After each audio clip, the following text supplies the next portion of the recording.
قوم امیر علیہ السلام، نہج البلاغہ۔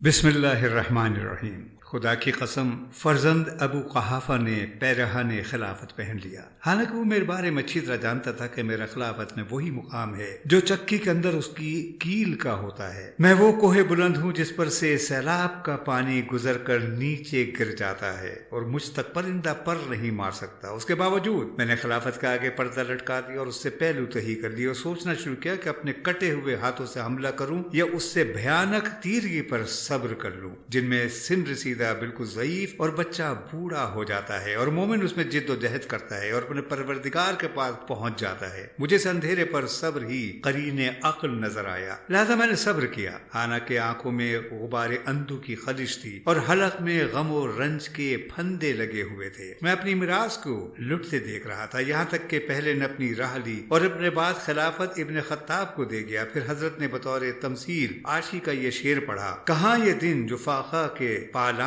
پر کٹتا ہے، اور کہاں وہ دن جو حیان بر اور جابر کی صحبت میں گزرتا تھا۔ تعجب ہے کہ وہ زندگی میں تو خلافت سے سبکدوش ہونا چاہتا تھا، لیکن اپنے مرنے کے بعد اس کی بنیاد دوسرے کے لیے استوار کرتا گیا۔ بے شک ان دونوں نے سختی کے ساتھ خلافت کے تھنوں کو آپس میں بانٹ لیا۔ اس نے خلافت کو ایک سخت و درست محل میں رکھ دیا جس کے چرکے کاری تھے، جس کو چھو کر بھی درستی محسوس ہوتی تھی، جہاں بات بات میں ٹھوکر کھانا اور پھر عذر کرنا تھا، جس کا اس سے سابقہ پڑے وہ ایسا ہے جیسے سرکش اونٹنی کا سوار کہ اگر مہار کھینچتا ہے تو اس کی منہ زوری سے اس کی ناک کا درمیانی حصہ ہی شکافتہ ہو جاتا ہے، جس کے بعد مہار دینا ہی ناممکن ہو جائے گا، اور اگر باغ کو ڈھیلا چھوڑ دیتا ہے تو وہ اس کے ساتھ مہلکوں میں پڑ جائے گا۔ اس کی وجہ سے بقائے ایزو کی قسم لوگ کجروی سرکشی، متلون مزاجی اور بے راہ روی میں مبتلا ہو گئے۔ میں نے طویل مدت و شدت مصیبت پر صبر کیا، یہاں تک کہ دوسرا بھی اپنی راہ لگا اور خلافت کو ایک جماعت میں محدود کر گیا، اور مجھے بھی اس جماعت کا ایک فرد خیال کیا۔ اے اللہ، مجھے اس شورا سے کیا لگاؤ؟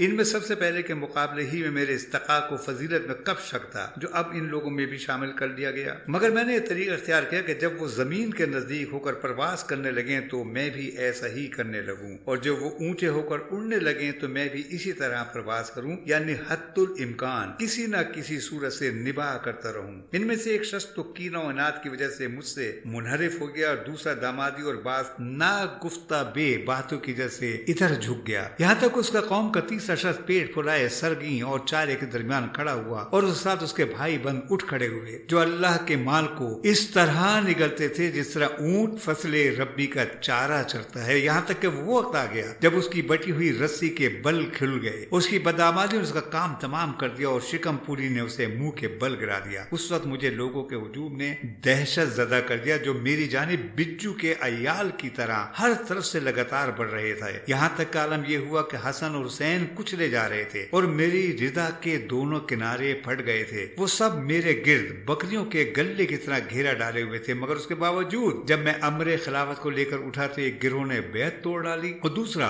دین سے نکل گیا، اور تیسرے گروہ نے فسق اختیار کر لیا، گویا انہوں نے اللہ کا یہ ارشاد سنا ہی نہیں تھا کہ یہ آخرت کا گھر ہم نے ان لوگوں کے لیے قرار دیا ہے جو دنیا میں نہ بیجا بلندی چاہتے ہیں، نہ فساد پھیلاتے ہیں، اور انجام پرہیزگاروں کے لیے ہے۔ ہاں ہاں، خدا کی قسم ان لوگوں نے اس آیت کو سنا تھا اور یاد کیا تھا، لیکن ان کی نگاہوں میں دنیا کا جمال کھپ گیا اور اس کی سج دھج نے انہیں لبھا دیا۔ دیکھو ذات کی قسم جس نے دانے کو شگافتہ کیا اور زی روح چہرے پیدا کی، اگر بیعت کرنے والوں کی موجودگی اور مدد کرنے والوں کے وجود سے مجھ پر حجت تمام نہ ہو گئی ہوتی اور وہ عہد نہ ہوتا جو اللہ نے علماء سے لے کر رکھا ہے کہ وہ ظالم کی شکم پوری اور مظلوم کی کرسگی پرسکون و قرار سے نہ بیٹھے تو میں خلافت کی باغ ڈور اسی کے کندھے پر ڈال دیتا اور اس کے آخر کو اس پیالے سے سراب کرتا جس پیالے سے اس کے دل کو اول کو سراب کیا تھا، اور تم اپنی دنیا کو میری نظروں میں بکری کی چھینک سے بھی زیادہ ناقابل اعتنا پاتے۔ لوگوں کا بیان ہے کہ جب حضرت خطبہ پڑھتے ہوئے اس مقام تک پہنچے تو ایک عراقی باشندہ آگے بڑھا اور ایک نوشتہ حضرت کے سامنے پیش کیا۔ آپ اسے دیکھنے لگے۔ جب فارغ ہوئے تو ابن عباس نے کہا، امیر المومنین، آپ نے جہاں سے خطبہ چھوڑا وہیں سے اس کا سلسلہ آگے بڑھائیں۔ حضرت نے فرمایا کہ اے ابن عباس، یہ تو شقشقہ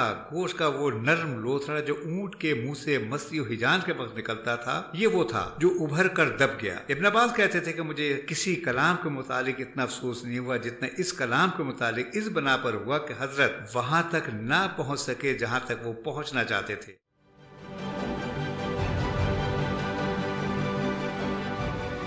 عکس، سچائیوں اور حقائق کا عکس۔